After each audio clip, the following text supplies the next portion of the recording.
Muito bem, irmãos. Nós vamos dar continuidade na nossa série sobre fundamentos batistas. E hoje será a igreja. Vamos conversar um pouco sobre membresia e disciplina.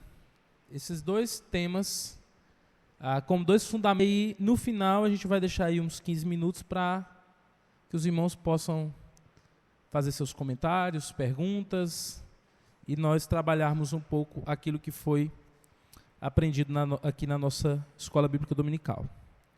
Então eu quero que você abra sua Bíblia em Mateus capítulo 18, versículos de 15 a 20.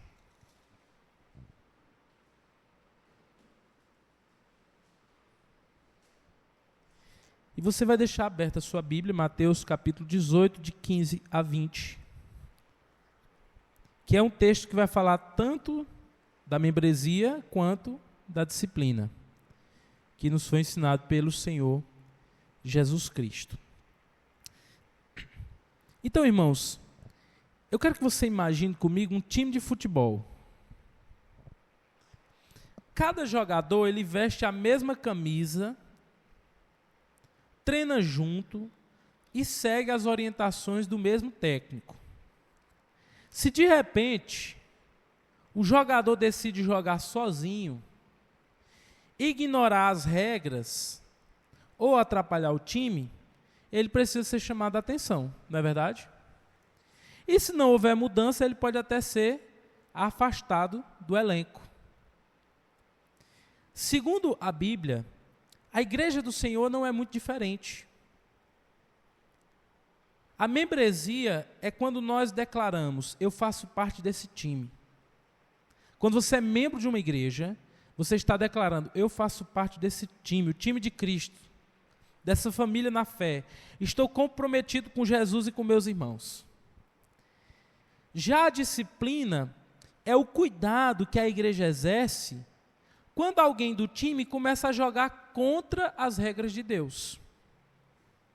Não é apenas punição, mas é um amor que busca a restauração. Toda disciplina, diz a Bíblia, não tem como fim punir os filhos de Deus, mas restaurá-los, para que a pessoa volte a viver em comunhão. Dessa forma, ser membro não é apenas ter o nome no rol de membros da igreja. E hoje nós vamos falar sobre o rol de membros e ver como isso tem base bíblica. Mas é viver em compromisso com Cristo, com o seu corpo. Hoje, meus irmãos, nós vivemos tempos difíceis. Muitas pessoas veem a igreja como uma espécie de clube social. Se você pegar essas igrejas das redes sociais, essas igrejas famosas, as mega igrejas, a maioria delas nem tem um rol de membros. As pessoas simplesmente são visitantes, frequentantes, mas não tem um compromisso com a igreja. Mas eu quero dizer, meu irmão, que a igreja não é um clube social. A igreja é um corpo espiritual.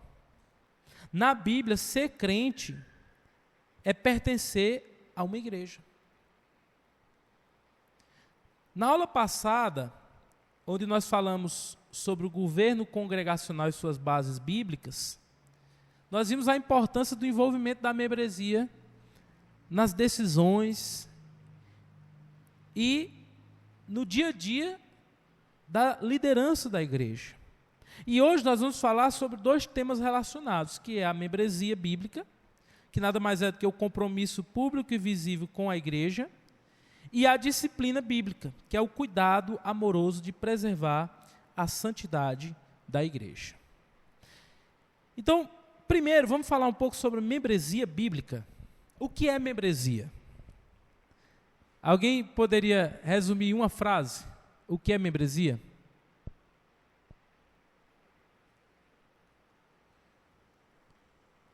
Uma frase. Membresia. Fazer parte da igreja. Alguém mais?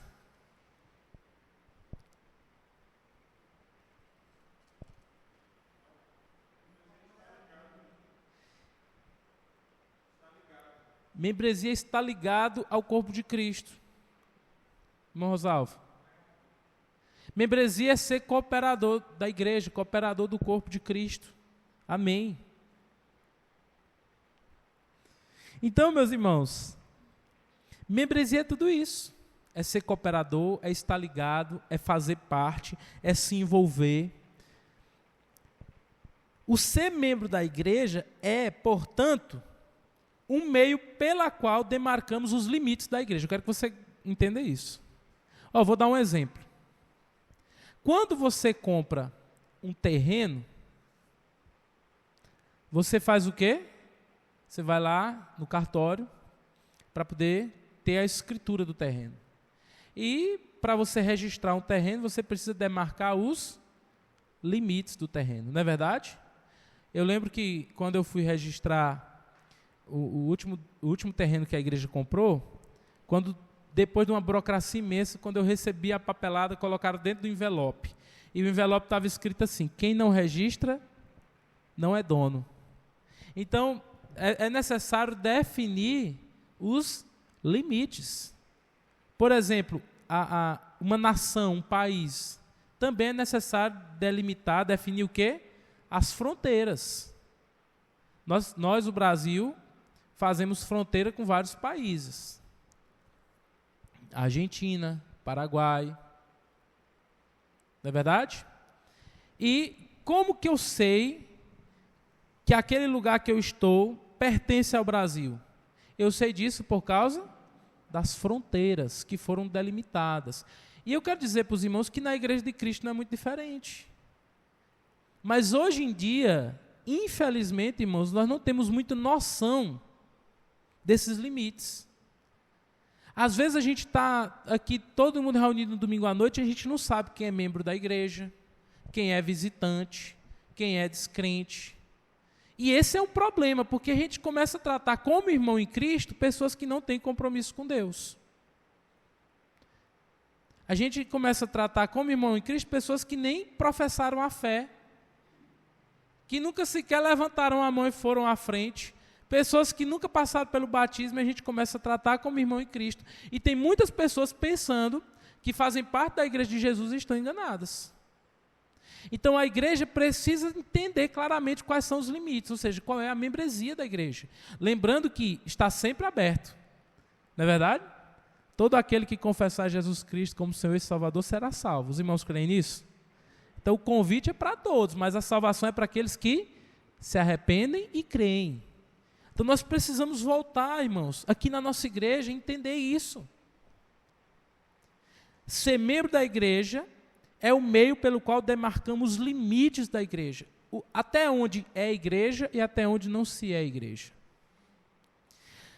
Há evidências claras e consistentes de que a igreja no Novo Testamento tinha um rol de membros. Que história, pastor? Isso aí não é invenção da igreja nos últimos 100 anos, não? Não. A igreja, o povo de Deus, sempre teve um rol de membros. E nós aqui não temos. Se você for ali na secretaria da igreja, tem um arquivo lá e um livro, né, irmã Antonina? Está lá, livro de membros. Você vai abrir lá, tem as fichas com todos os membros da igreja, aqueles que fazem parte da membresia da igreja. E há evidência de que sempre na história do povo de Deus houve isso.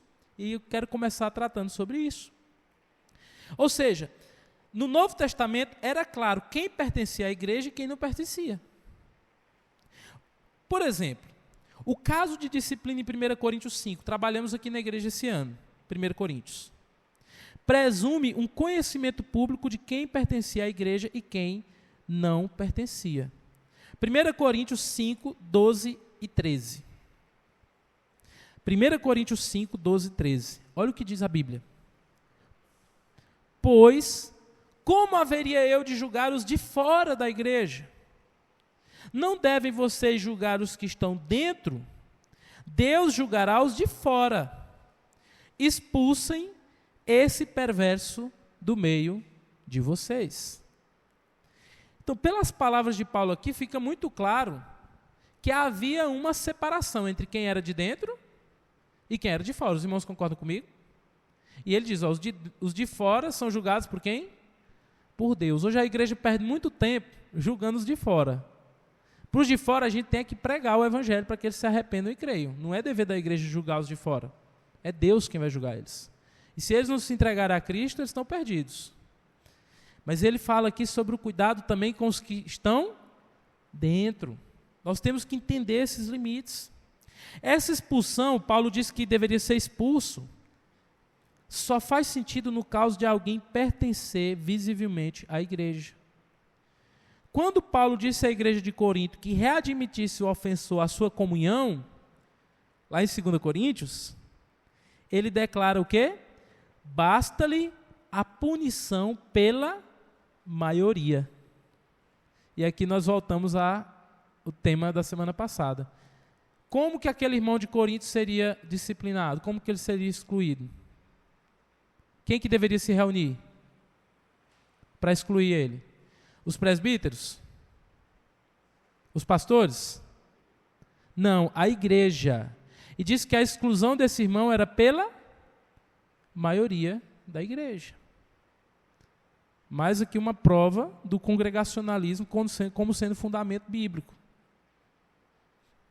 Certo? Então, seriam os irmãos que iriam excluir. E a expressão maioria aqui só faz sentido no contexto de um todo contado e reconhecido. Como é que eu sei a maioria de uma igreja? Se eu tenho condição de contar a quantidade de pessoas que pertencem à igreja. Não é, irmão Miro? Então, se eu sei que uma igreja tem 100 membros, qual seria a maioria dessa igreja? 51 membros. Então, para que eu possa chegar a esse tipo de determinação, eu preciso reconhecer que há um rol de membros na igreja. Eu sei quantas pessoas pertencem ao corpo de Cristo. Sabemos que listas com o nome de viúvas, por exemplo, eram mantidas no Novo Testamento. 1 Timóteo capítulo 5, versículo 9. Que eram as viúvas que eram sustentadas pela igreja. Havia uma lista.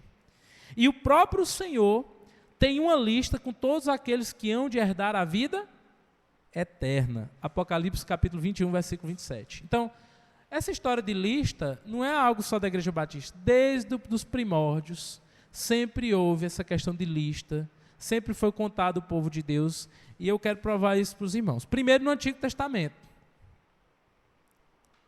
No Antigo Testamento, nós vemos que o povo de Deus era cuidadosamente contado e registrado. Listas de nomes e censos oficiais demonstravam quem pertencia à aliança com Deus, preservando a maioria do povo e garantindo a organização da comunidade. Olha que interessante. Ter essas listas ajudava na organização do povo de Deus. Estes registros também serviam para planejar responsabilidades, preservar a ordem e deixar um testemunho histórico das gerações que viriam a servir ao Senhor. Irmão Michel, à medida que você for imprimindo, pode ir distribuindo, por favor, tá? Os irmãos vão receber aí o material impresso da lição. Eu quero que você acompanhe comigo alguns desses textos. Primeiro, no Antigo Testamento. Por exemplo, Esdras, capítulo 2. Depois que o povo de Deus volta da Babilônia. Depois que o povo de Israel, de Judá, volta da Babilônia, liderado, por exemplo, por Esdras, o escriba, lá em Esdras, capítulo 2, nós temos 70 versículos e uma lista de nomes desse povo que voltou. E essa lista mostrava quem fazia parte do povo de Deus. Era uma espécie de rol de membros. O povo que voltou, está registrado na Bíblia a lista, em 70 versículos, quem é que fazia parte do povo de Deus. Em Neemias capítulo 3, nós temos uma outra lista dos nomes que trabalharam na construção dos muros de Jerusalém. E esse registro serviria para as próximas gerações. Em Êxodo capítulo 30, verso 12, olha só o que o Senhor diz. Quando fizeres a contagem dos filhos de Israel, segundo a sua soma, cada um dará ao Senhor o resgate da sua alma. Ou seja, Deus estava indicando sobre o censo oficial dos israelitas. Aconteceram alguns na história, onde o povo de Deus era descrito em números. Em Números capítulo 1, versículo 2 e 3, diz assim: tomai a soma de toda a congregação dos filhos de Israel, conforme as suas famílias, segundo a casa de seus pais, contado nome por nome, cabeça por cabeça. O povo era contado nome por nome, mostrando pertencimento ao povo de Deus. Números 26, 2, novamente, fazei a soma a toda a congregação dos filhos de Israel, reafirmando a prática de manter um registro claro de quem pertencia ao povo de Deus. Neemias 7,5 diz assim, Neemias: o meu Deus me pôs no coração que ajuntasse os nobres, os magistrados e o povo para registrar as suas genealogias. E achei o livro da genealogia dos que subiram primeiro. Ou seja, Neemias estava querendo relembrar quem era que fazia parte do povo de Deus. E ele encontrou aquele documento dos primeiros que voltaram da Babilônia, mostrando quem era o povo de Deus. Malaquias 3,16. Então aqueles que temiam ao Senhor falaram uns aos outros. O Senhor atentou e ouviu. E um memorial foi escrito diante dele, para os que o temem o Senhor e para os que se lembram do seu nome. Ou seja, Deus mantém um livro memorial listando os que lhe pertencem. Então, desde o Antigo Testamento, claro que hoje nós estamos na Nova Aliança, fazemos parte da igreja, mas já apontava para essa necessidade de delimitar quem era povo de Deus e quem não era povo de Deus. E no Novo Testamento, pastor? No Novo Testamento isso fica ainda mais claro. A Bíblia mostra no Novo Testamento o interesse claro em contar, registrar e reconhecer os crentes. Seja em números específicos, seja em expressões de crescimento. Isso reforça a ideia de que a igreja sempre soube quem pertencia à comunidade da fé. Logo, ainda que de formas diferentes das atuais, sempre houve um rol de membros. Por exemplo, abram suas Bíblias no livro de Atos.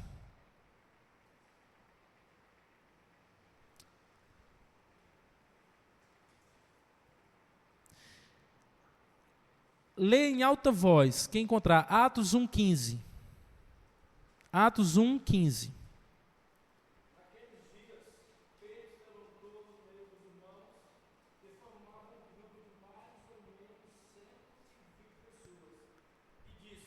Pronto, olha só, irmãos. Então, o registro de Atos começa dizendo que a igreja era formada por um grupo de cerca de 120 pessoas. Como que Lucas teve acesso a esse número? Porque alguém contou, não é verdade? Alguém contou. Os irmãos eram um grupo de 120 irmãos. Alguém lê em alta voz no capítulo seguinte, Atos 2, 41.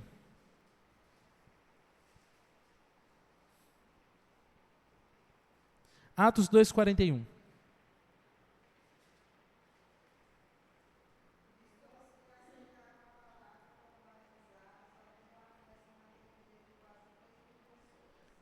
seja, as pessoas que foram acrescentadas naquele dia foram quase 3.000 pessoas. Como que nós sabemos que foram acrescentadas quase 3.000 pessoas? Porque alguém registrou e contou quem foram essas pessoas. Inclusive o texto diz que haviam as viúvas, havia a lista das viúvas. Eles tinham muito claro, irmãos, quem era da igreja e quem não era. E como que eles eram acrescentados, segundo Atos 2? Por meio do batismo. Eles eram acrescentados por meio do batismo. E aí, o que eu falei aqui no início, muitas vezes nós estamos acrescentando pessoas na igreja por outros meios. A pessoa acha que faz parte da igreja, mas não, é muito claro. Como que uma pessoa é acrescentada na igreja? Mediante arrependimento e fé, que é confirmado pelo batismo. A Bíblia diz que é por meio do batismo que nós somos batizados em um só corpo. O batismo é que nos mostra externamente que nós somos filhos de Deus e fazemos parte da igreja de Jesus. Atos 2:47. Alguém lê em alta voz.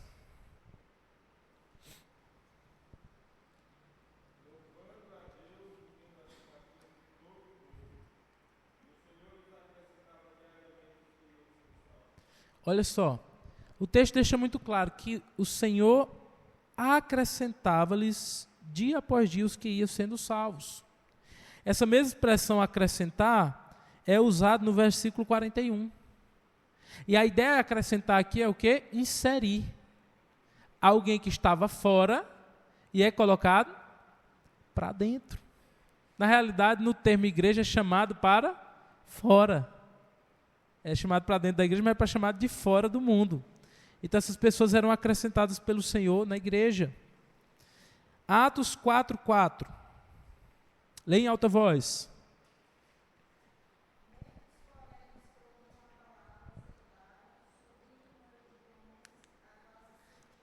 Olha, novamente, pessoas aceitando a palavra, sendo acrescentadas. E aqui diz que subiram o número de homens. Aqui, a palavra aqui é homens mesmo. Então aqui é fora mulheres e crianças. Há quase 5.000. Como que eles chegaram a esse número? Repito, contando e registrando os que iam crendo e sendo batizados. Isso é um rol de membros, irmãos. Era muito claro. Em Atos 5:14 diz: e crescia mais e mais a multidão dos crentes, tanto homens como mulheres eram acrescentados. Então fica muito claro, pelos esses 5 primeiros capítulos de Atos, que a igreja não somente contava quem ia sendo salvo, como também a igreja sabia claramente quem pertencia à igreja e quem não pertencia à igreja. Esse é o primeiro ponto. Nós precisamos delimitar, compreender o que é ser igreja e o que não é, quem é que faz parte da igreja e quem não é. Até para que a gente possa evangelizar os que ainda não fazem parte. Amém? Senão a gente deixa de evangelizar pensando que a pessoa já é parte. O que significa ser membro?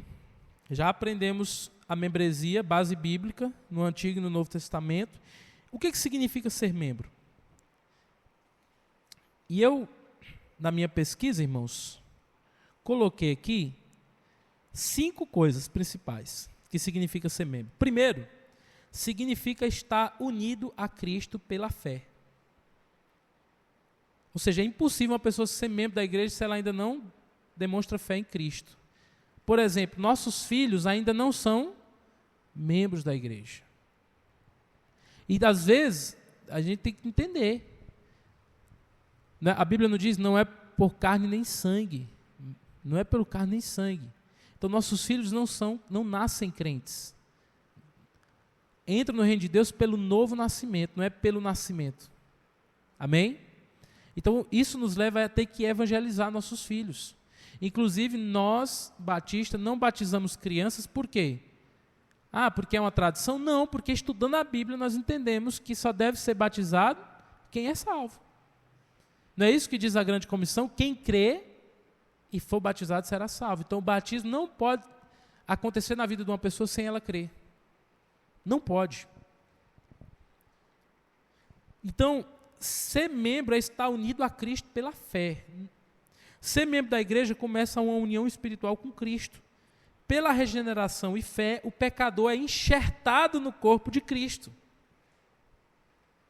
Aí, antes de ser membro visível da igreja, o crente já é membro da igreja invisível. Eu quero só explicar rapidamente para os irmãos esses 2 conceitos. A igreja invisível é a igreja de Cristo, a igreja una, é uma única igreja, que é a igreja que vai subir aos céus no arrebatamento. É a igreja que vai passar pela ressurreição, que vai morar eternamente com Cristo. Não tem placa de igreja no céu. Amém? Não tem denominação no céu. Não tem uma rua para os batistas, outras ruas para os metodistas, uma outra rua para o presbiteriano. A igreja de Cristo é uma só. Aqueles que se arrependeram e creram no nome de Jesus foram salvos. Amém? Essa é a igreja invisível ou universal. Agora, a Bíblia também fala da igreja visível, que é a igreja local. Por exemplo, a igreja de Corinto, a igreja de Éfeso, a igreja de Tiatira, de Esmirna. São igrejas locais, igrejas visíveis. A primeira igreja batista em Bom Jesus. Mas antes de você se tornar membro de uma igreja local, você já foi salvo por Cristo e você já é membro da igreja invisível, da igreja de Cristo. Segundo, significa estar unido a um corpo local. Irmãos, o Novo Testamento mostra que os crentes eram identificados, contados e reconhecidos. Atos 2, 41 a 47, já vimos aqui. 1 Coríntios 5, mostra que era claro quem que fazia parte da igreja. E aqui nós temos que tomar cuidado, irmãos, porque está se alastrando em nosso meio, no nosso país, no meio evangélico, uma doutrina diabólica, que tem sido chamada como os desigrejados. Pessoas que dizem assim, eu sou de Cristo, mas eu não quero saber de igreja. Eu quero viver a minha fé particular. Quero viver a minha fé solo. Não conhece de Bíblia, não conhece a Cristo. É impossível viver uma fé solo. Porque no Novo Testamento é muito claro que a igreja é um corpo. Um membro, quando você arranca um membro do corpo, o que acontece com ele? Apodrece, morre. Então, a fé cristã é uma fé que se vive em comunidade. Cuidado com essa onda, com essa história. Tem o espírito do anticristo. Tem muitos falsos profetas ensinando esse tipo de coisa. Rejeita. Ser membro é assumir compromisso público com a igreja local. Hebreus 10, 25. Não deixeis de congregar, como é costume de alguns, ainda mais quando vê que os dias se aproximam. Aquele dia, se aproxima. Ser membro é estar unido a um corpo, por quê? Porque é diferente de ser um visitante ou simpatizante. É fazer parte da família da fé em uma localidade. Então, é muito comum, por exemplo, a pessoa ela começa a frequentar a igreja, ela visita a igreja 2, 3 vezes. Aí quando o irmão pergunta assim, tem alguém nos visitando nessa noite? A pessoa nem se reconhece mais como visitante. Olha, ano passado teve uma situação, eu encontrei com alguém aqui em Bom Jesus, e a pessoa disse assim, pastor, eu encontrei com fulano e ele me disse que é da sua igreja, está lá, faz parte da sua igreja. Eu, fulano? Sim, ele disse que é lá da sua igreja agora. Nem eu não sabia, irmão Wagnaldo. Mas a pessoa já se considerava da igreja. Nunca veio à frente, nunca conversou comigo, não foi batizado, não foi recebido como membro, não foi batizado, não ceava conosco, não tinha nada de membro, mas na cabeça da pessoa, eu sou membro da igreja, faço parte da igreja.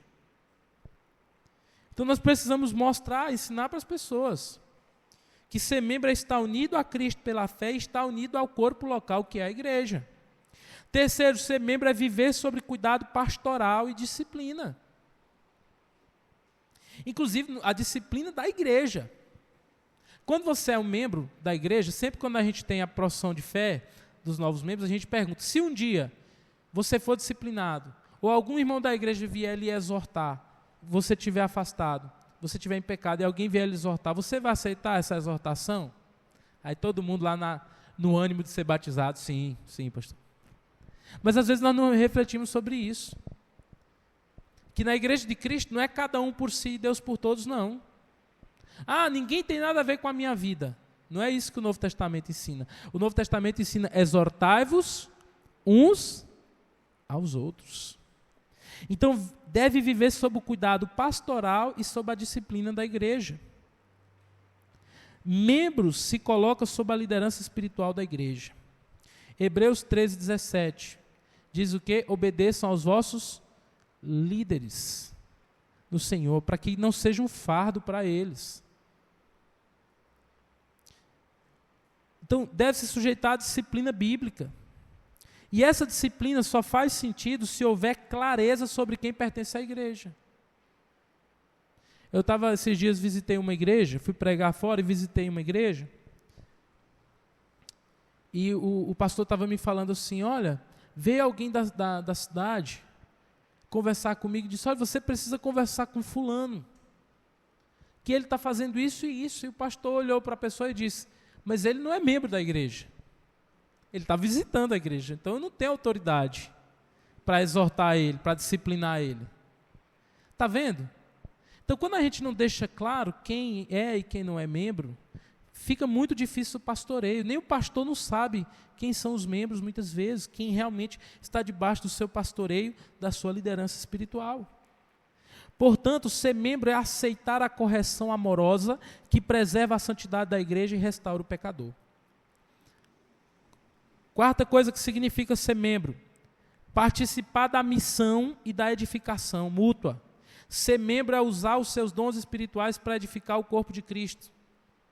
Efésios 4, de 11 a 16, diz que Deus deu dons ao corpo com vista ao aperfeiçoamento dos santos. 1 Coríntios 12, 7 mostra isso também. Se você tem os seus dons como membro e você não está usando, a igreja está o quê, irmão Rosalvo? Deficiente. Não é? Digamos que uma perna minha, de repente, para de funcionar. Eu posso até conseguir andar com auxílio de uma muleta ou pulando de um pé só, mas eu vou estar deficiente. Os membros precisam estar ativos no corpo, usando os seus dons para a edificação de si mesmo em amor, como diz Efésios. Ser membro é carregar os fardos uns dos outros, Gálatas 6:2. É exortar uns aos outros, Gálatas 6:1. Se algum irmão for pego em pecado, vós que sois espirituais, corrige-o com espírito de brandura. É um dever nosso, como membros. Amar uns aos outros, João 13, 34 a 35. E servirmos juntos no cumprimento da grande comissão. Esta membresia implica responsabilidade mútua. Ser membro inclui deveres e direitos. Eu cuido de você, você cuida de mim, e juntos avançamos para a glória de Deus. Isso é a membresia na igreja. E por fim, nesse ponto, ser membro é expressar visivelmente o reino de Deus. As pessoas aqui de Bom Jesus, elas conseguem ver, por exemplo, a Nova Jerusalém celestial? Elas conseguem ver a Jesus Cristo? Não. Mas como que elas veem o reino de Deus, irmãos? Elas veem o reino de Deus através de nós, da igreja local. Expressão visível do reino de Deus. A membresia é um sinal terreno da realidade celestial, uma antecipação da assembleia final dos redimidos. Glória a Deus. Ser membro de uma igreja é viver como embaixador do reino, testemunhando Cristo diante do mundo. A Bíblia deixa claro que as chaves do reino foram entregues a quem, irmãos? A igreja. E o que a igreja ligar na terra será ligado, e o que ela desligar na terra também será desligado. Mateus 16, 18. Olha só, falando sobre o quê? Disciplina, exclusão. Olha a autoridade que Deus deu para a igreja. Mas a gente só consegue colocar isso em prática quando a gente entende o que é membresia, quem são os membros da igreja local. Então ficou claro, né, irmãos? O que é membresia? Amém? Então nós entendemos o que é o rol de membros, a base bíblica para a membresia e o que significa ser um membro de uma igreja local. E agora nós vamos para o último ponto, que é a disciplina eclesiástica. Que nada mais é do que a maneira de manter essa membresia de acordo com a vontade de Deus. Foi a forma como o Senhor Jesus nos ensinou. O que é disciplina, irmãos? Você consegue resumir o que é disciplina na igreja?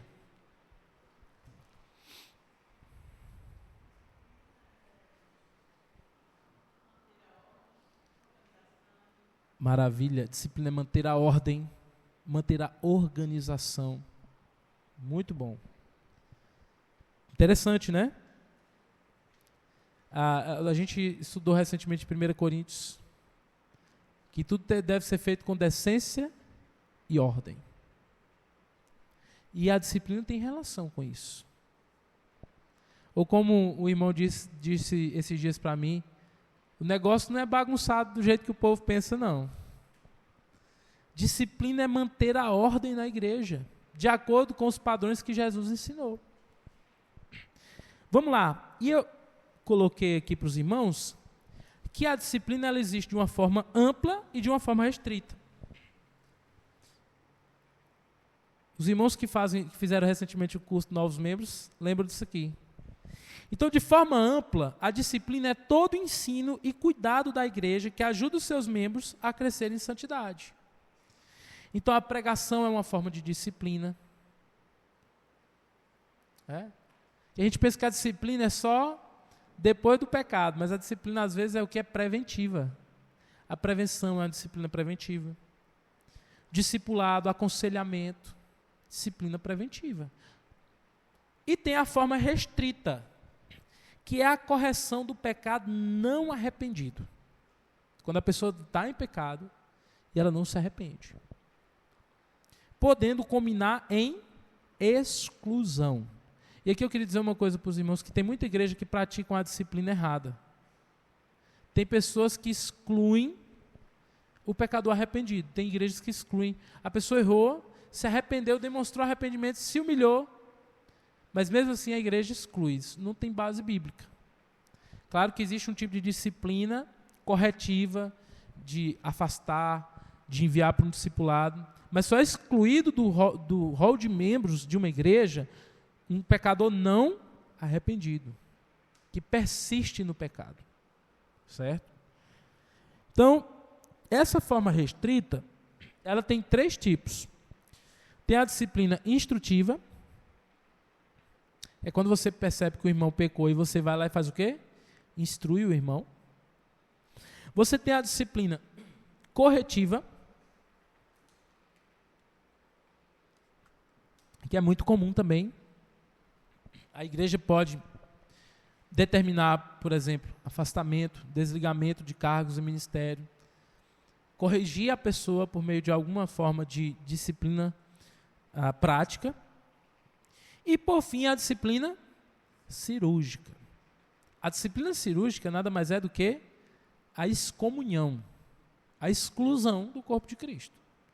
Então, se uma pessoa não se arrepende por nada, continua na prática do pecado, depois de seguir os passos bíblicos, que nós vamos ver mais na frente, ela precisa ser excluída. Isso não significa que, posteriormente, quando ela se arrepender, não possa ser recebida novamente. Claro que pode. Lembremos da parábola do filho pródigo. Certo? Então, quais são os propósitos da disciplina? Primeiro, restaurar o pecador. A disciplina nunca é para destruir.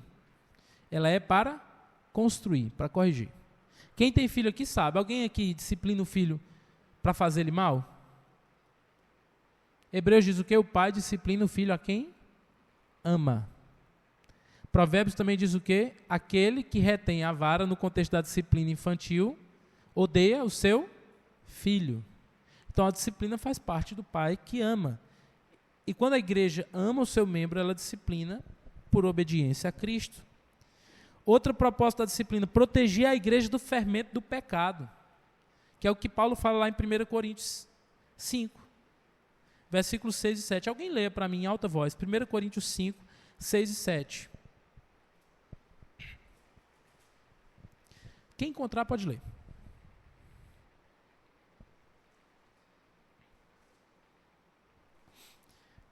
Primeiro Coríntios 5, 6 e 7.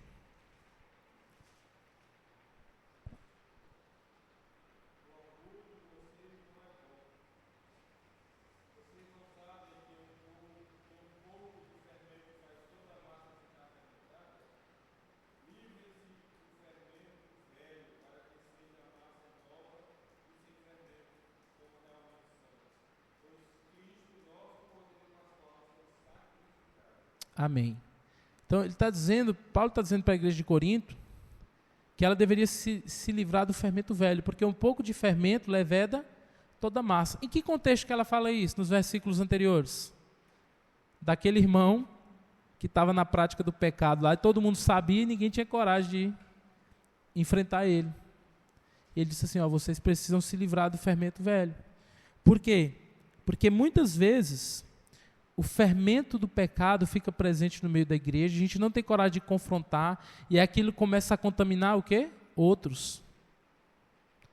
Fulano novo convertido olha para aquele irmão dando mau testemunho na igreja, sabe? Se o irmão ali que é diácono, que toca no ministério de louvor, se ele está vivendo dessa forma, o que me impede de viver assim?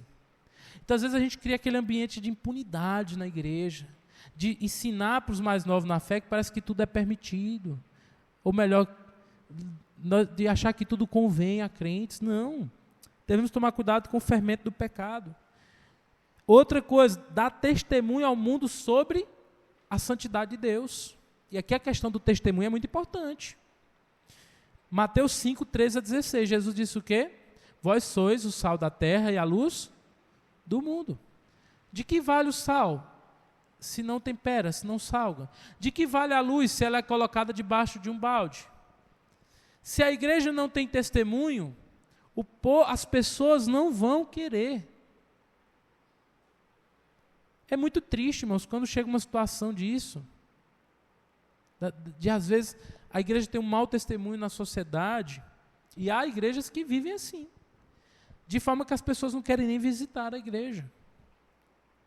Há, inclusive pastores, tem pastores que dão tão mau testemunho, Deus nos livre disso, que às vezes a igreja, as pessoas da cidade não vão mais em busca da igreja. Por quê?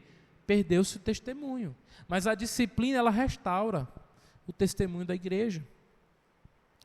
E o último propósito, glorificar a Cristo. Nós não fazemos porque nós queremos. Nós fazemos para a glória de Deus. Então, em quais casos nós devemos trazer a disciplina eclesiástica? E aí eu queria trazer alguns casos, não é exaustivo, mas só para os irmãos terem uma ideia. Os textos de 2 Tessalonicenses 3, 16 a 15, Mateus 18, 15 a 17, Romanos 16, 17 e 18 e Tito 3, 9 a 11, esses 4 textos, eles nos ensinam ou nos mostram alguns exemplos de situações que podem exigir disciplina na igreja. E aqui, quero que os irmãos prestem bastante atenção, porque às vezes a gente pensa que disciplina, normalmente, fulano foi disciplinado, aí a gente já pensa logo o quê? Ou roubou, ou matou, ou adulterou. Mas a Bíblia expande muito mais esses casos. Olha, causas gerais, por exemplo, conduta desordenada ou claramente contrária aos mandamentos da Bíblia e que prejudica o testemunho e a unidade da igreja. No caso lá de Tessalônica, haviam irmãos preguiçosos que não queriam trabalhar e que estavam dependendo da igreja. Paulo mandou exortar severamente esses irmãos. Conflitos entre membros, ou seja, problemas e desentendimentos pessoais que precisam ser resolvidos, que é o caso de Mateus 18, de 15 a 17. Se teu irmão pecar contra ti, ou seja, que não é para o contexto geral, aqui é para o contexto interpessoal. 2 irmãos discutiram, então primeiro vai tu e ele, tenta resolver. Vamos já falar sobre isso. Isso é caso para disciplina, ou seja, irmãos brigados, desentendimento, que não se falam dentro da igreja, a Bíblia diz que se eles não se reconciliarem, é caso para disciplina. Se só tem um orgulhoso que não quer perdoar, a disciplina do que não quer perdoar. Mas se os dois, disciplina dos dois. Agora, irmãos, nós vivemos num tempo difícil de colocar isso em prática, por isso que a gente tem que orar muito. Porque nós vivemos num tempo, irmãos, do politicamente correto.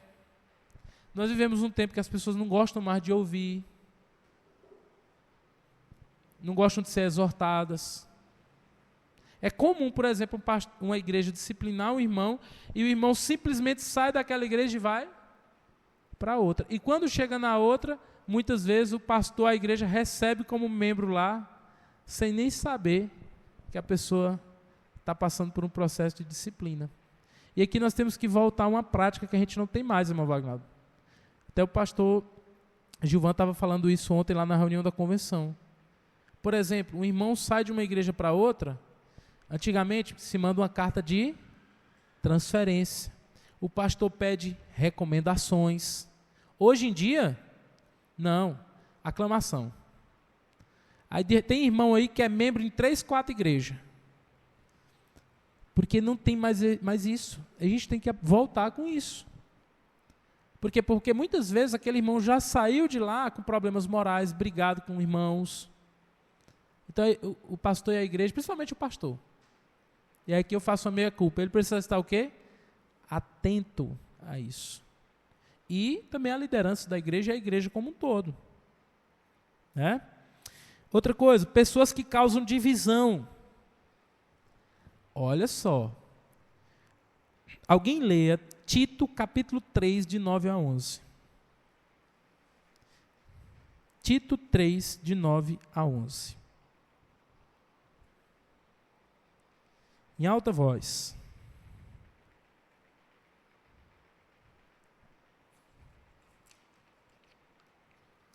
Pode ler, irmãos. Tito 3, de 9 a 11.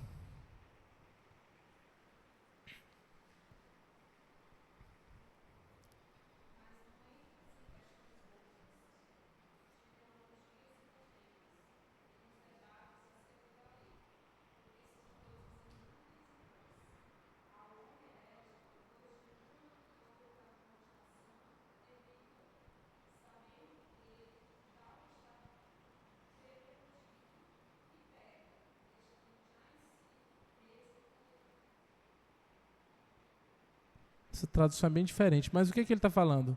Daquela pessoa que ficava gerando debates na igreja, causando divisões, às vezes usando de genealogias, fábulas, de coisas para poder causar divisão na igreja.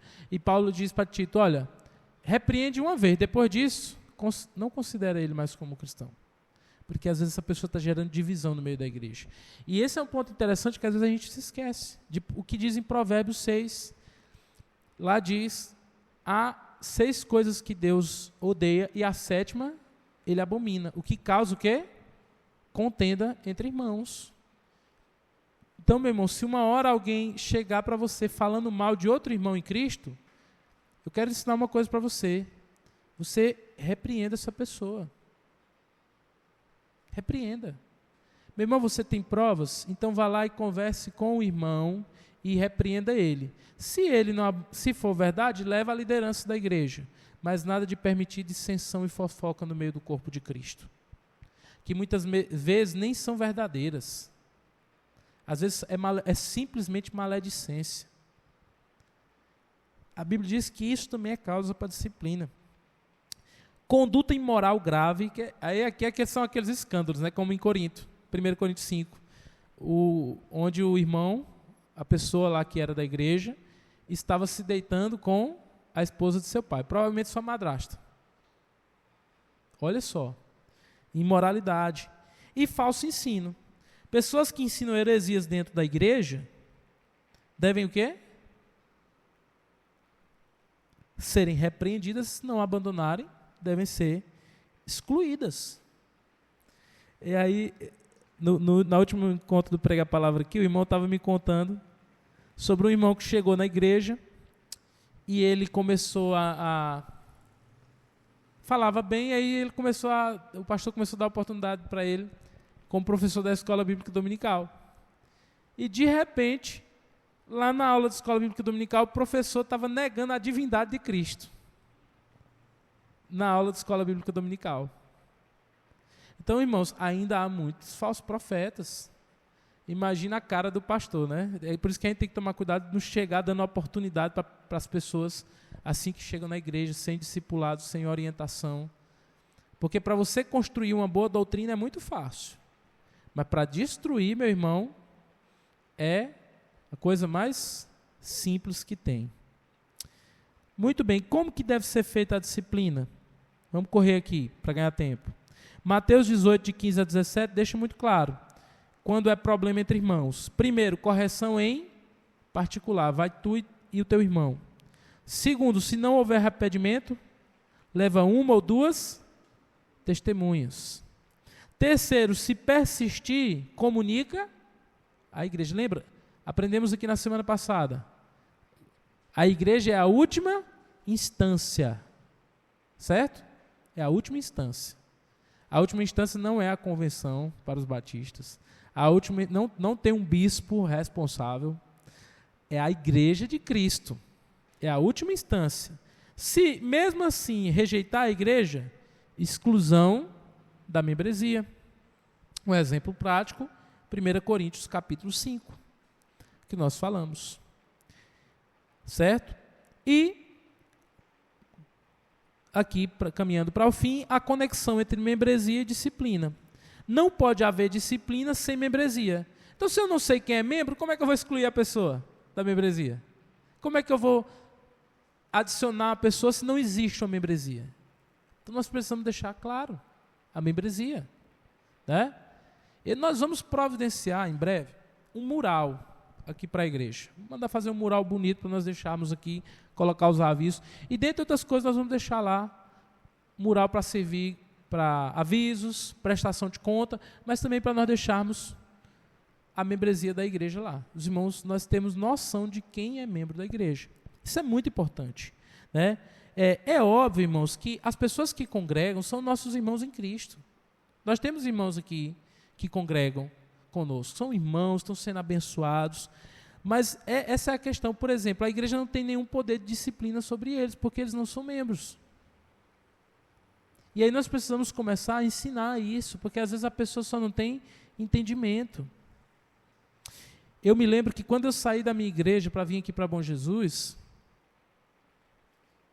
eu fui orientado em relação a isso pelo pastor à época. Olha, você precisa ser membro aonde você congrega. Para que você esteja sujeito à autoridade do pastor, você contribua com a sua igreja local. Isso é muito importante. Porque a membresia define quem está dentro e quem está fora. Membresia e disciplina são dois lados de uma mesma moeda. A membresia afirma quem faz parte do povo de Deus e a disciplina corrige e preserva a santidade desse povo. Para que haja disciplina, pressupõe-se que a própria pessoa saiba que é membro da igreja, que os outros membros saibam que aquela pessoa é membro da igreja, porque precisam reconhecê-la como parte do corpo para, então, aplicar a disciplina. E, além disso, a disciplina corretiva pressupõe a importância de que os de fora da igreja saibam quem são os membros, pois um dos principais motivos da disciplina é o testemunho da igreja diante da sociedade. Então, esse é um ponto importante. Às vezes, quando a igreja não aplica a disciplina, as pessoas lá de fora sabem disso. Olha, fulano fez isso, olha que mau testemunho, continua cantando, continua pregando, continua lá na frente. Isso é um mau testemunho para a sociedade. Outro ponto, pastores e líderes também estão sujeitos à mesma disciplina que os membros da igreja. E aí tem denominações, tem igreja que muitas vezes, por exemplo, o pastor pecou, até às vezes casos graves como adultério, simplesmente pega o pastor e muda ele de campo, manda ele para outro lugar. Não é isso que a Bíblia ensina. A Bíblia ensina que ele tem que ser disciplinado, afastado do ministério, se necessário. Inclusive o apóstolo Pedro, ele escrevendo, ele como pastor, escrevendo aos pastores, ele diz assim, que no caso de pastores, não pode se aceitar a acusação com menos de 2 ou 3 testemunhas. Então tem que haver testemunhas. E ele diz assim, e sendo comprovado, que seja repreendido diante de todos, para que sirva de exemplo para a igreja. Então o pastor não está imune da disciplina. Não está imune da correção. Pastores pecam. Inclusive esse que vos fala. Erra. E todos os tipos de disciplina. Às vezes não é a disciplina corretiva, mas é uma disciplina instrutiva. Por exemplo, eu posso falhar e o irmão Rosalvo, o irmão Vagnado pode perceber a minha falha, e não é porque eu sou pastor que eles vão deixar de vir até mim e dizer, pastor, o pastor errou nisso. E o pastor, que é uma coisa que o pastor precisa trabalhar, né? Que é a questão da humildade, todos nós precisamos ter, deve reconhecer, obrigado meu irmão, pela sua exortação, glória a Deus. E às vezes no primeiro momento a gente não gosta, já aconteceu muito comigo, mas depois a gente reflete, e diz, não é que o irmão está certo? E concluir aqui com as aplicações pessoais. Avalie seu compromisso com a igreja, Você é apenas um frequentador ou vive como membro, assumindo responsabilidades e servindo ao corpo de Cristo? Segundo, reflita sobre sua submissão espiritual. Você permite ser pastoreado, discipulado e até corrigido em amor quando necessário? Terceiro, zele pela santidade do corpo. Assim como o pecado de um afeta todo o time, sua vida influencia no testemunho da igreja. Como está seu exemplo dentro e fora da comunidade? Quarto, pratique o amor restaurador. Disciplina não é vingança, é cuidado. Você tem buscado restaurar seu irmão quando ele erra? Ou você simplesmente vira as costas para ele? E, finalmente, valorize a membresia como um grande privilégio. Seu nome está no rol da igreja. Mas, mais importante do que isso, o seu nome, meu irmão, está no livro da vida. Como isso impacta a forma como você vive diariamente? Amém? Glória a Deus. Que Deus nos abençoe para colocarmos em prática essa palavra, entendermos isso na nossa vida. E entendemos que esse trabalho não é do pastor Fábio, esse trabalho não é do missionário da igreja, dos diáconos da igreja, quando tem diáconos, da diretoria da igreja. Esse trabalho é do Senhor, mas foi comissionado a cada um dos membros da igreja.